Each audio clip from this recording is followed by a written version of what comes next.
Welcome in. It is Big Ten Today. Great to have you with us on a Thursday. Dave Revson, thrilled to be joined by former Michigan All-American tight end, two-time Big Ten tight end of the year, Jake Butt, joining us here, not just for the first time on this show, but for the first time really on any show on the network other than a couple of very quick hellos. So first of all, welcome to the Big Ten Network. Going to be working as a game analyst and as a studio analyst this year. Catch everyone up on what you've been doing since your time at Michigan. It's come full circle for me because I remember, when you guys would do the Big Ten tour bus coming around and I'd sit up there, during camp, get to talk to you guys, hanging out. And then obviously I get to the NFL and, unfortunately just had to deal with a number of injuries. And that's kind of life. That's football. So ended up retiring. And, some people know exactly what they wanted to do. I didn't know what I wanted to do, but I started doing some local podcasts covering the Michigan football team last year. Obviously a great year if you're a Michigan fan. And that built up to where I reflected on, I'm like, what's the best time of my week? When I'm talking ball, man. Hey, maybe I could get paid to do this, and I can get to hang out with Dave up here. So yeah, everyone aspires to do that. Exactly. So, and here we are. So happy to be here. I grew up in Columbus, Big Ten country my whole life. So to get to cover the conference and get to, talk football, it's a dream come true. Well, we really are excited to have you here at the network. We've been able to spend some time together, particularly at Big Ten Media Days and our preseason meetings as well. I know you're going to do great, and let's get right into it. Let's dive in with our big story as we do each and every day here on Big Ten Today. And as a reminder, there is a significant consensus in terms of people thinking how things will turn out in the conference this year. All 36 writers in the Cleveland.com preseason poll picked Ohio State not only to win the East, but also to win the entire Big Ten. Bucks said won it 4 times in a row before Michigan broke through last season. So, Jake, you see the power rankings in the East. We'll deal with the West in a moment. Curious whether you agree. Who would you put at number one? Would you have Ohio State there? I'm actually going to go against the grain a little bit, and to no surprise, I'm going to pick Michigan. And to me, it goes back to elementary when you're playing out at recess, and it's the king of the hill. Whoever wins that day, you have to knock them off the following day. So Michigan won last year, and they won in such a convincing fashion that I'm liking them to win again this year because I think they're going to bring back enough talent. They have a good scheme defensively that they're going to compete with Ohio State. Ohio State now has to knock them off. So I'm picking the Michigan Wolverines to win this year. Okay, let's dive into the questions regarding Michigan. 2 new coordinators.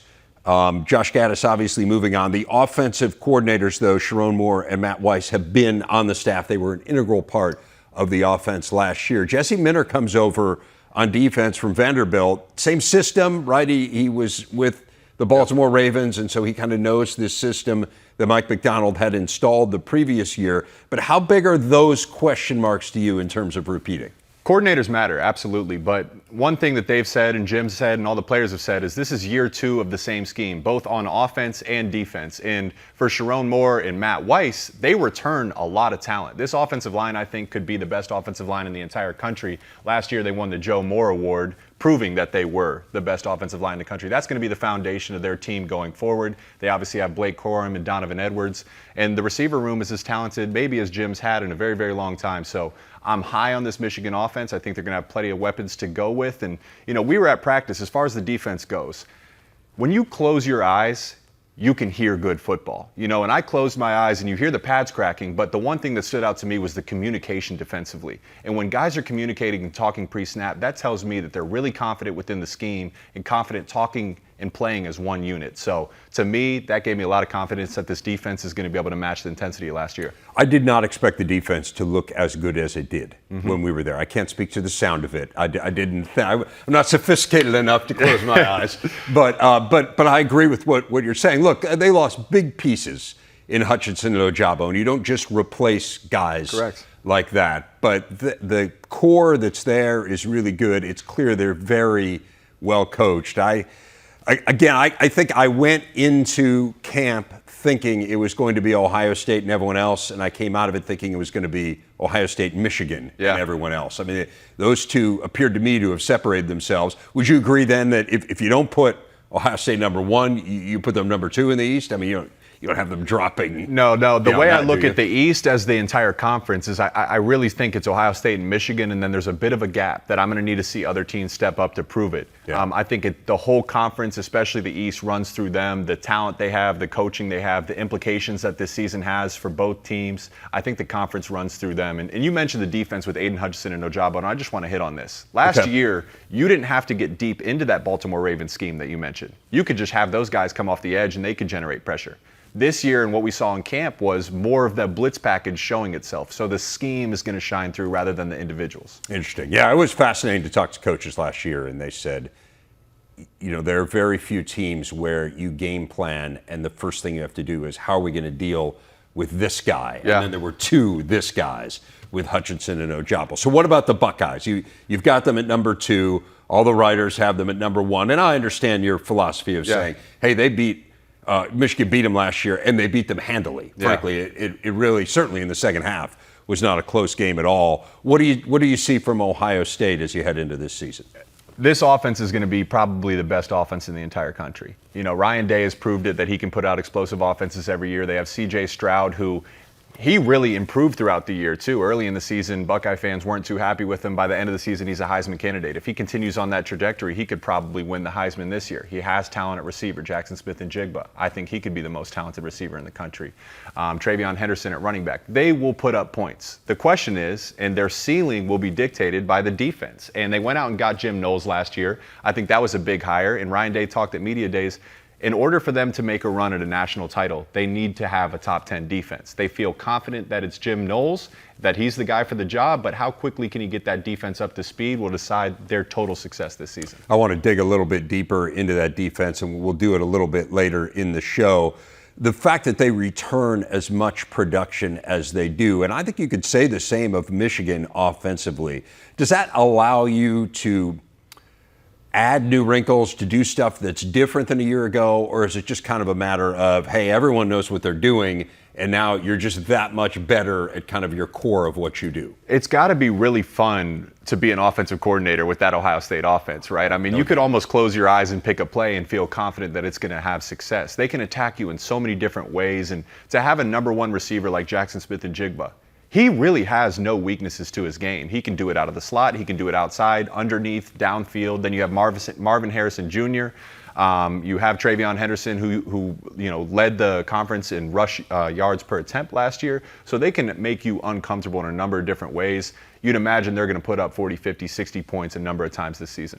This is a team that returns the most production of anyone in the Big Ten. So, that has to scare people. They have 17 returning players who got all-conference mention. You think about the numbers, right? There's only 24 players, right? 22, and then your 2 specialists who could be named all-conference. They have 17 guys back who had all-conference mention. It's a loaded roster. I'll tell you this, too, is one thing about Ohio State is when I was playing them in my career, you'd see some of their top guys go down. You're thinking, okay, thankfully we don't have to play that guy. Well, they have NFL talent sitting on their sideline. They've recruited so well year over year. They've built such a strong culture where not only do they have the big name players up front, they have big name players sitting on their sideline waiting for their opportunity. So the depth is a big factor as well. This has always been the difference to me, and when I explain to people kind of what can you learn when you're at camp, when you're someone like me who's not a football person, an X and O person like you are, like Jerry and Joshua and Howard are, one of the things you can see is just physically the depth, that their 3s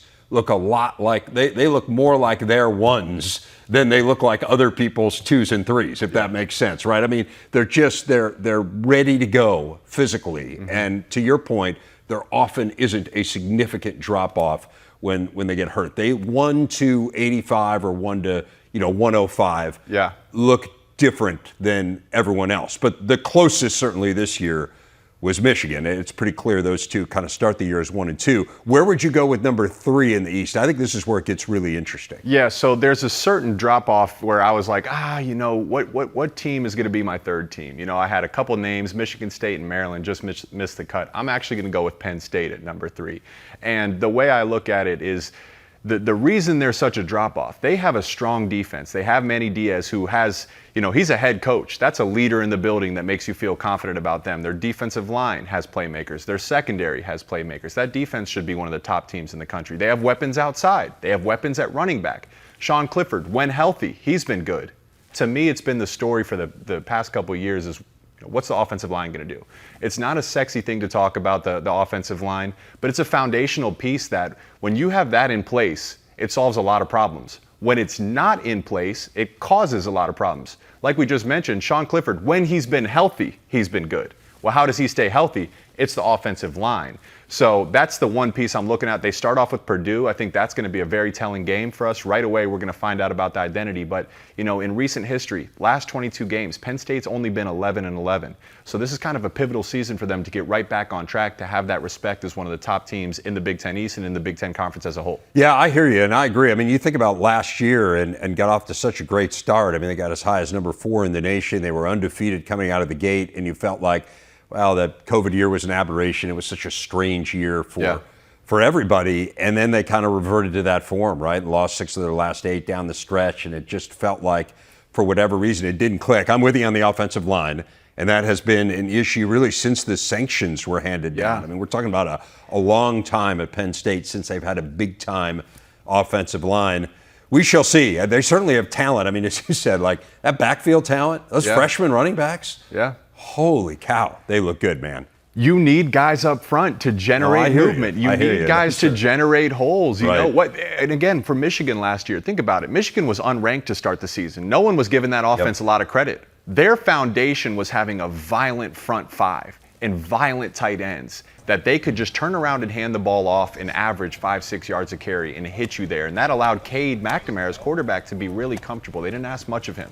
That is what Penn State needs to do this year. They need to solidify and stabilize that offensive line. Then the talent can really shine. I'll say this about Penn State. 5 single-digit losses last year. Those things have a tendency to even out. Certainly. Over time, where if you're a team that wins a lot of close games, often the next year you lose a lot of close games and vice versa. So Penn State certainly wasn't out of it in those games they lost down the stretch, just couldn't quite figure out a way to win, and injuries were certainly part of it, particularly a quarterback.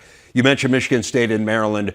What was the aspect of each of those teams that caused you not to put them in the top 3?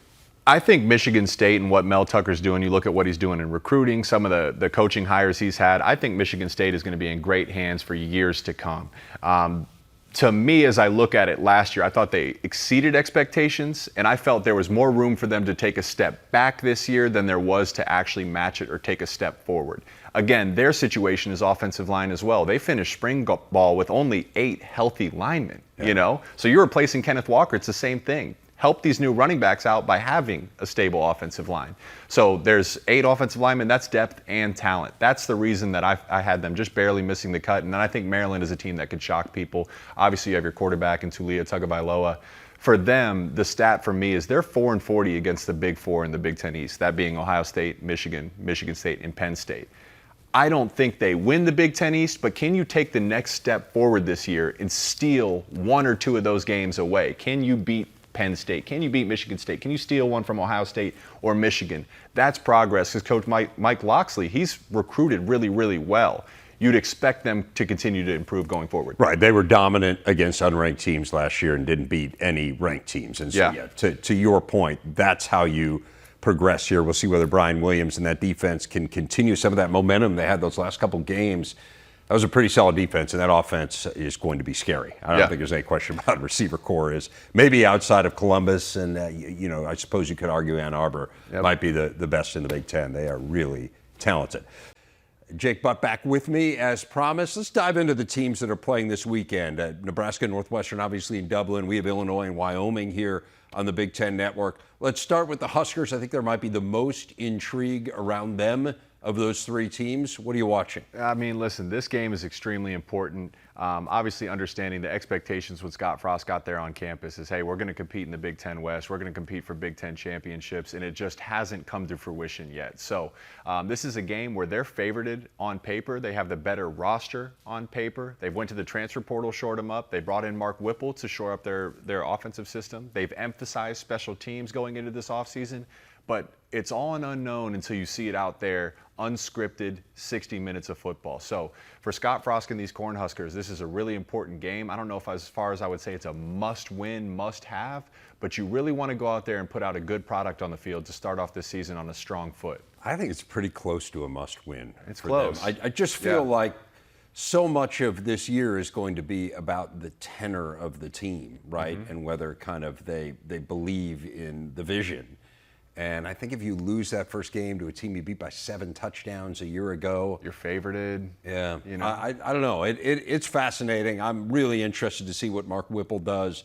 I mean, Pitt's offense was a sight to behold last year. It was really good, better than 41 points per game. 4 new offensive coaches, so they've overhauled that group. And, yeah, it's a team that moved the ball great last year, second in the Big Ten in total offense. The issue is you're second in total offense, you're 6th in scoring offense. Right. You're doing some things wrong there in between, and we'll see whether they can eradicate some of those mistakes. What about Northwestern? They have been such a topsy-turvy team after really being a model of consistency for quite a while under Pat Fitzgerald. I mean, they were a team that year in and year out was going to make a bowl, and the question was just kind of how good would the bowl be? And now these last 4 years, it's been, who knows? Yeah, I mean, you look at the history, the recent history. It's Big Ten West title, down year. Big Ten West title, last year was a down year. Will it be a Big Ten West title this year? I don't see it, but what that pattern tells me is that Coach Fitch is a great ball coach, and he is not going to wait to correct mistakes. So when they have a down year, he's going to fix those mistakes, and they're going to be a better ball team in the following fall.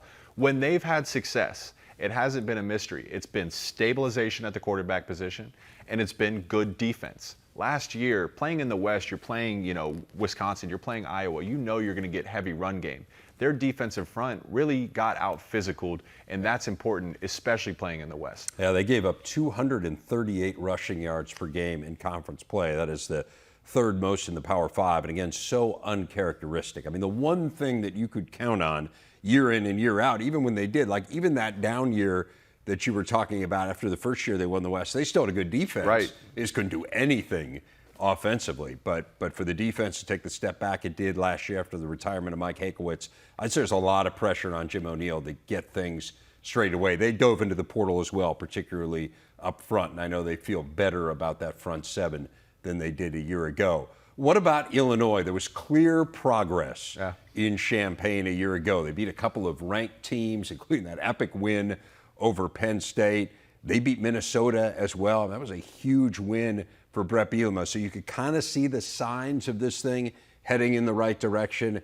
Now year 2, he's got his system fully implemented. What intrigues you about the Illini? A lot intrigues me about the Illini. I like what Brett Bielema is building here. In the past 13 years, they'd had 10 offensive coordinators.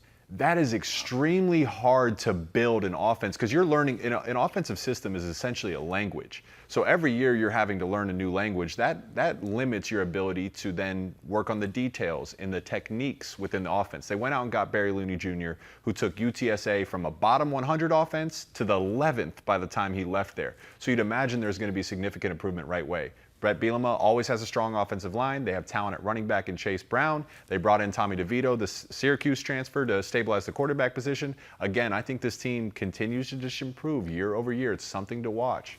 Yeah, I think so too. Defensively, Ryan Walters did a fabulous job last year. I mean, to go from 97th in the nation in scoring defense to 29th with essentially the same players. Yeah. It's the same guys, right? I mean, you're not able to overhaul your roster.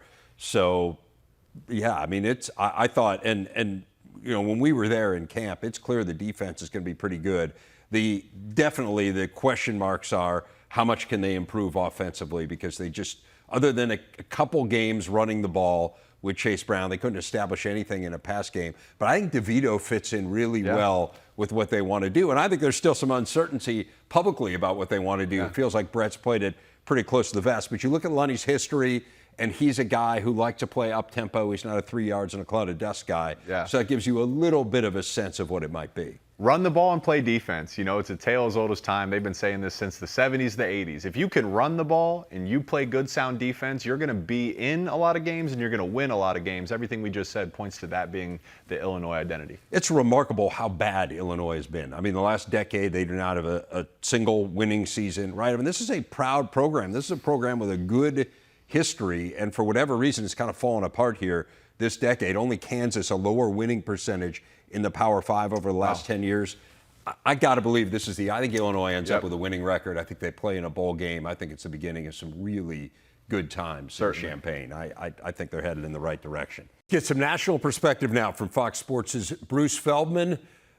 Obviously, Bruce, there's a ton of excitement here in Big Ten country with 3 teams getting underway this weekend, including that matchup in Dublin between Northwestern and Nebraska. So let's start there with a conference matchup, 2 teams trying to bounce back from disappointing seasons a week ago.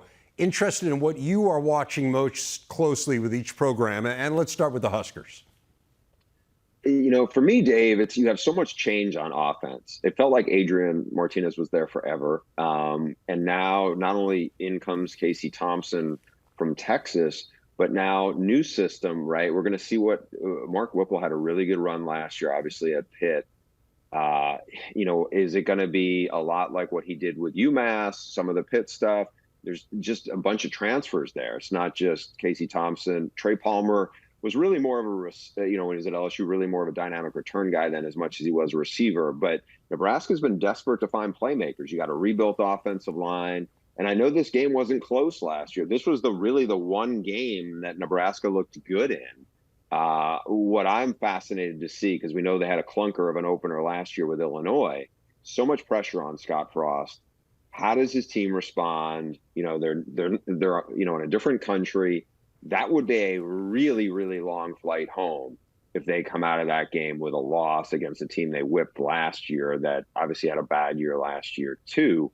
And I think the biggest thing for me on a spring forward aspect of, if they look like they did last year and they win convincingly, I think the schedule sets up pretty well for Nebraska to get some momentum and maybe be 5-1 at the midway point of the season. And I think all of a sudden you can get some things building there, as opposed to if it goes bad, then how do they respond to it? What kind of leadership does this team have with a bunch of new faces on it? I'm with you. I mean, obviously outside of the Oklahoma game, which feels like a really challenging one, although an Oklahoma program that's very much in flux, as we know, it does feel like this could be a springboard to a really good start for the Huskers if they can get the win.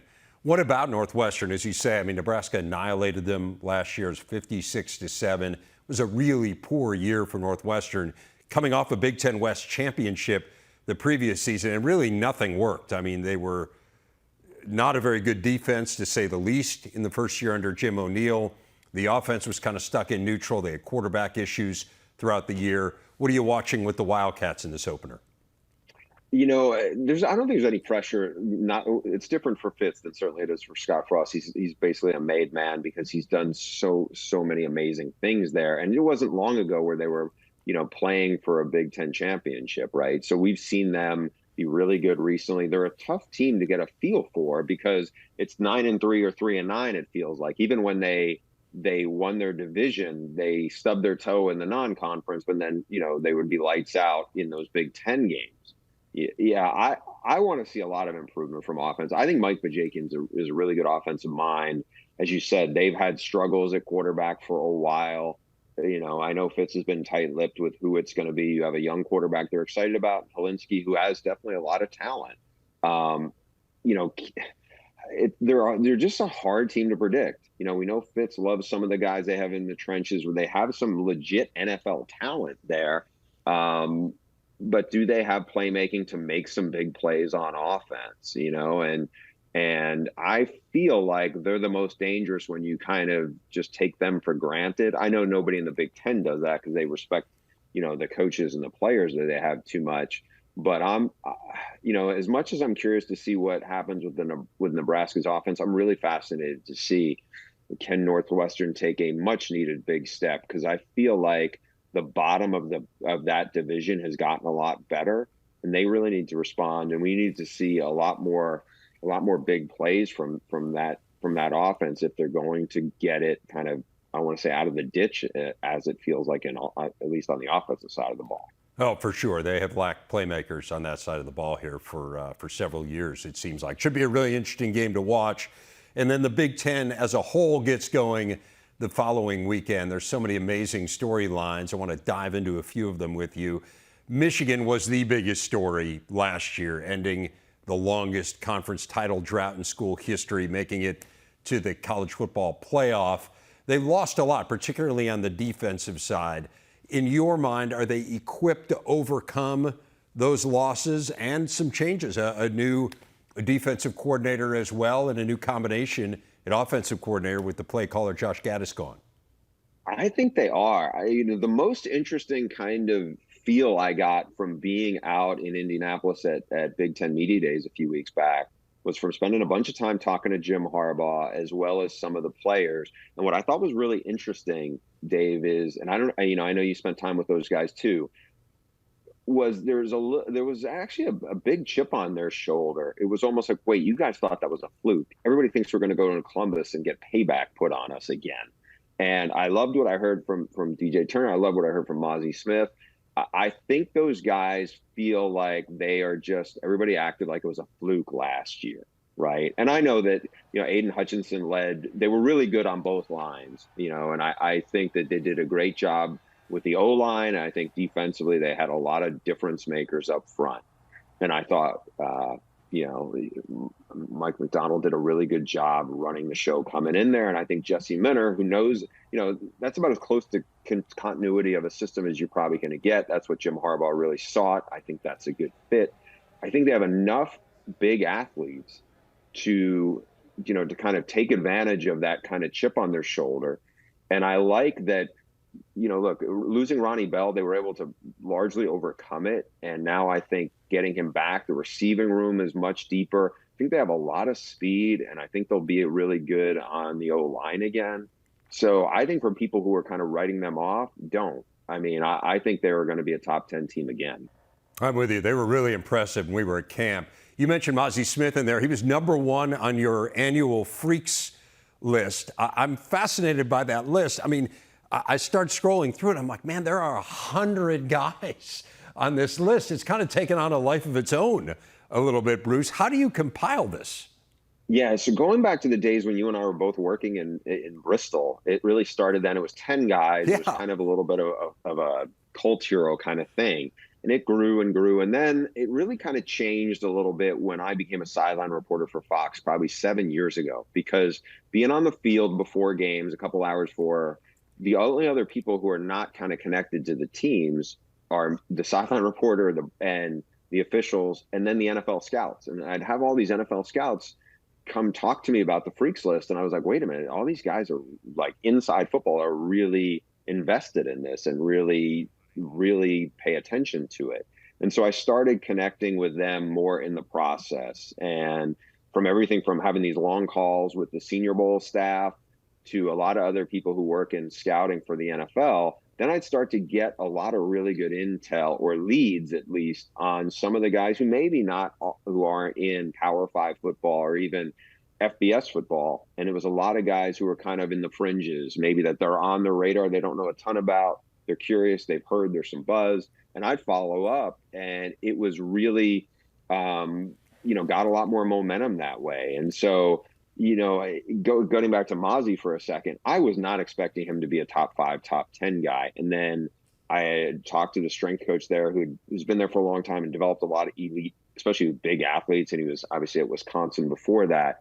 And the stuff we started talking about, to be that big and that freakishly strong, but also to move the way he can, 33-inch vertical jump at almost 340 pounds. And for people who haven't read the story yet, please go look if you find it on The Athletic, go look at the video that I got from Michigan of Mozzie Smith looking like a jackrabbit, an enormous one, springing up, 7 stairs that are way steeper than the stairs you'd have in your house or your office, and some of the stuff he could do. And so I think the buy-in that I've gotten from not just coaches, but strength coaches and different people who really care and want to spotlight these athletes has been really awesome. And it's really make this thing grow to what it is now. It's amazing. It's a great read. And as you say, the video of Mozzie Smith in particular is incredible. I want to leave you with this. Ohio State had been dominating the Big Ten. I mean, they'd won the conference 4 years in a row.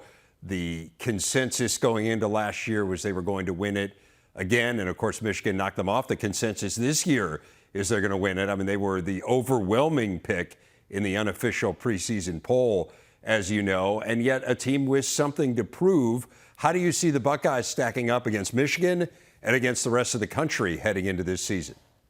Yeah, I feel like I'm in the minority here where everyone's like, it's going to be Alabama's year. I think they'll be really good. I actually think Ohio State's going to be even better. I love that offense that they have. I think CJ Stroud, he would be my preseason Heisman pick. I think they have arguably the most talented running back in the country in Trayvon Henderson, and they have the best group of receivers. It's insane what Ryan Day and Brian Hartline have done with that room. And then I think you add Jim Knowles, and I feel like I don't want to say it was a D-line drought in the last couple of years. It just wasn't like the complete dominant difference maker guys that they've had before that. And I think they've got that now. It's back to being where it was a few years ago.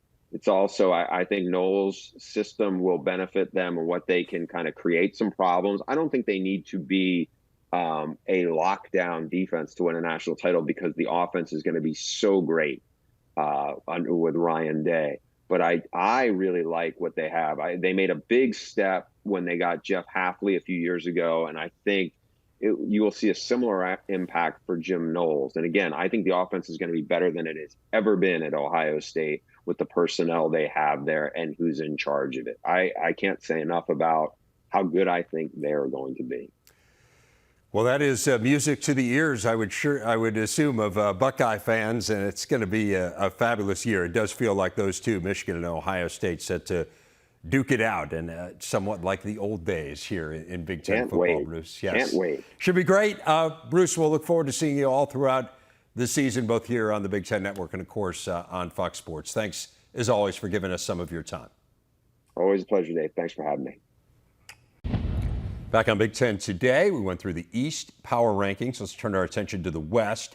The writers see this one as fairly clear-cut as well, not unanimous like the East, but not that far off. 31 of 36 choosing Wisconsin first, Iowa with 3 first-place votes, and then a couple for Minnesota. Not a single writer picked a West team to win the conference title game, by the way. So let's get Jake's take here, and Jake, say you feel free to trademark that if you want. Yeah. You like that? Yeah, I do. Jake's take. Jake's take. Yeah. You know, Dave. We'll have to brand that. See if we can get someone behind it, sponsorship-wise. Yeah. I think we can. Yeah. Who do you got number 1? Well, I'm just going against the grain here, I guess. The writers have Ohio State. I'm taking Michigan. The writers heavily favoring Wisconsin. I'm taking Minnesota. And, I had a chance to call their spring game this year, and I think PJ Fleck's done a great job building a strong culture. He's had, significant amount of wins, more so than they've had, been used to in history. I look at their defense and what Joe Rossi's done. Stable. They're constantly successful. They went to the transfer portal and shored up the back end, their cornerback positions with Ryan Stapp, Beanie Bishop. Those guys flashed in the spring game. But to me, it's the offense again. How is the offense going to perform? Tanner Morgan, we saw in 2019 his ceiling, how good he was. He had Big Ten honors. People said, hey, this guy's going to go to the NFL. Then the past 2 years, kind of took a step back. Well, in 2019, his coordinator was Kirk Ciarrocca. Then he left. Ciarrocca is now back at Minnesota, where not only did Tanner Morgan have success, the Minnesota offense as a whole was one of the most explosive offenses they'd had in their history of their program. So I'm looking at Ciarrocca as a guy, a stabilizing piece that's going to allow this team to be complete and make a significant run there. This, the West is wide open. It's anybody's league. I think this is Minnesota's year to seriously make a run and capture that Big Ten West title. I like the schedule, too. They play Michigan Absolutely. State and Penn State, but they don't have to play Michigan or Ohio State in their crossover. So I do think that works in their favor. And I'm with you. I mean, Rossi, that defense in the COVID year, especially at the beginning, it was tough to watch. They were not good. Yeah. And now you look at the way that he has stabilized it, to use your term, 7 straight games allowing fewer than 300 yards. In this day and age of college football, that's people allow that in half. It's staggering how good that is. So I'm with you. I really like Minnesota. I think everyone on the tour came away really bullish on the Gophers. I don't think anyone would be surprised were they to win it. So then who do you have at number 2? Number 2 is the writer's favorite is Wisconsin. And I think even though they lose 8 starters on defense, it's Jim Leonhard, okay? He has successful defenses every year. Whenever he's coordinating a defense, you feel solid about them, that they're going to be one of the top-ranked units in the country. Offensively, they figured out what it is. Let's turn around and give the ball to Braylon Allen, all right? We don't need to try to solve quantum physics here. Let's hand it off to him and let him do the heavy lifting. For me, the ceiling of this team is dictated by Graham Mertz. Last year, he had 10 touchdowns and 11 interceptions. okay, we don't need you to have 30 touchdowns and 5 interceptions, but can you get us to 18 and 9? Can you get us, just take a little step forward? I look early in the season, can they find ways to make him feel confident? Remind him, hey, you were a 5-star recruit. You're one of the most talented guys we've ever brought in here. Can you remind him of who he is from a talent standpoint so he can elevate this offense to its full potential? I think the thing I worry about there after seeing them in camp is there just aren't great weapons. There aren't. You have Chimere Dike, who flashed last year and I think could end up being a really good player. But beyond that, you don't have anyone who's caught more than 3 passes in college football. Jake, you lost a tremendous tight end. I'm sure you Jake Ferguson were impressed by his play. Yeah, Jake Ferguson was outstanding. He was really a safety valve for years for the Wisconsin quarterbacks. They don't have that anymore. That's the part of it I worry about, because I'm with you. They'll be able to run the ball, and that offensive line is massive. It's a really good-looking group. They have several good running backs. I like Ches Malusi, started last year really well before he got hurt. Isaac Arendo has incredible speed. So you've got a number of guys you can hand it to. If you can't stretch the field, what does that mean for the run game and just in general for the defenses you're facing?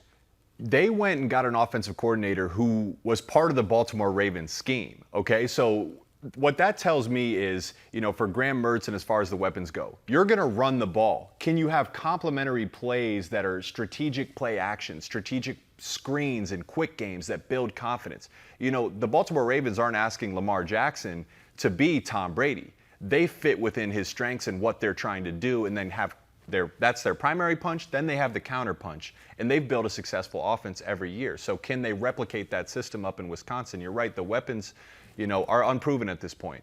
But can the scheme help them elevate to another level? It'll be fascinating. I mean, this is a program that is used to being in that title game. They've been there 6 times in 11 years. They've now missed it in back-to-back years. So we'll see whether Wisconsin, now I'm with you, the defense is going to be really good. You can it does feel like you can just kind of plug and play. Jim Leonhard is that good. And it was clear when we were there are solutions on defense. It will come down to whether or not they throw the ball well enough. Who do you have at number 3? I wanted Purdue. I wanted to pick Purdue so bad. Aiden O'Connell, man, I love you. I'm buying all the Aiden O'Connell stock possible, but I just look at that Hawkeye defense and I think, that's just something that can't be ignored. You have Riley Moss back. You have Jack Campbell back. That's leadership. That's talent. That's a way to make opposing offenses uncomfortable. That's their stabilizing piece of this team. They're going to have, you'd imagine, have similar success as what they did last year. To me, it's the offense. Yeah. And, with Spencer Petras in the run game, when we traveled to Iowa back in 2016, when they beat us, that was the Iowa Hawkeye team I know. Run the ball, control the game, have a physical offensive line, physical backs, and then make your quarterback comfortable in the play-action offense.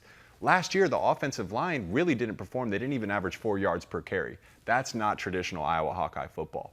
And they also gave up 30 sacks. That, to me, says the offensive line struggled. I think that, you'd imagine they take a step forward and grow a little bit this year.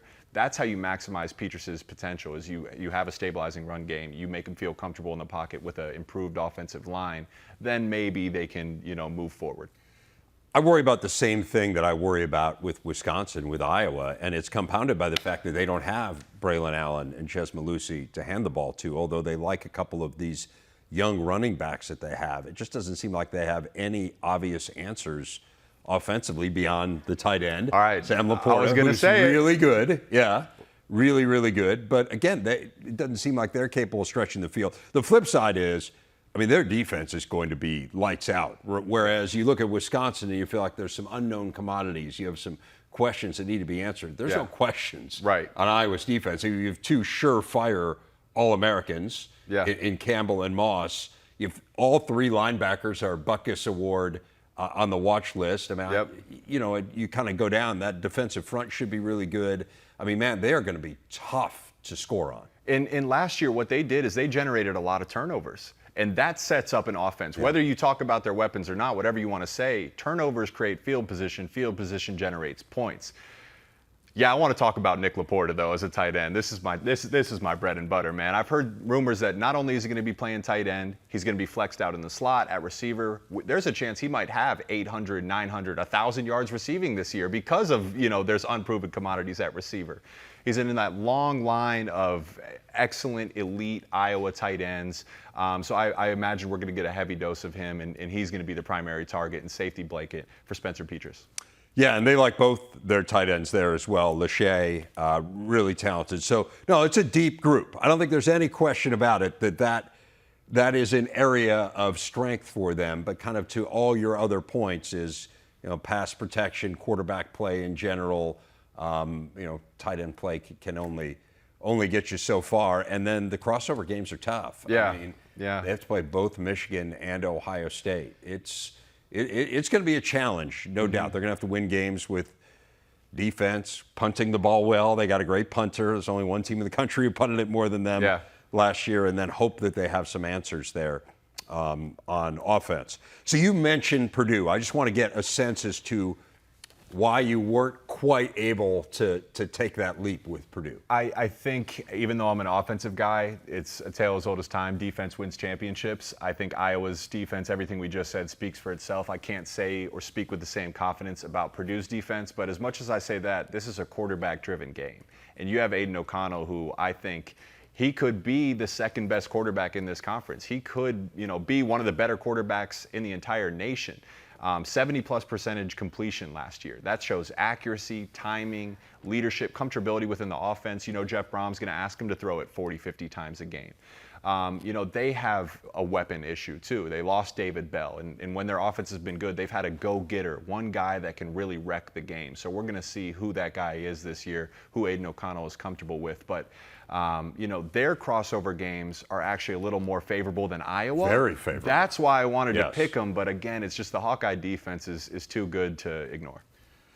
Yeah, fair enough. I mean, look, Purdue was dramatically improved defensively a year ago, and when I talked to Jeff Brom when we were in camp and brought up the defense, he said, look, that is why we won 9 games. That's why we had the best season we've had in nearly 20 years. The offense he knows is going to be there. They got the 2 transfers from Iowa are going to help them. Tyrone Tracy is a weapon. They're excited about it. Yeah, they are, and you can see that the wheels are turning in terms of different ways to utilize him just from that small sample size. And when we were at camp, and Charlie Jones had a really nice day when we were there as well. I mean, they don't need to run the ball. I think he'd love to be able to get to 80 or 90 yards a game where it's just enough to complement it. We don't know how good Tyrone Tracy or Charlie Jones is. We don't know their ceiling just because the Iowa Hawkeyes, they might only throw the ball 15 or 18 times a game. Well, you can expect to double that at Purdue. So now we're going to get to see the full potential of those receivers. But again, the crossovers, Penn State, Maryland, Indiana, I mean, those are good teams, but it's not playing Ohio State and Michigan.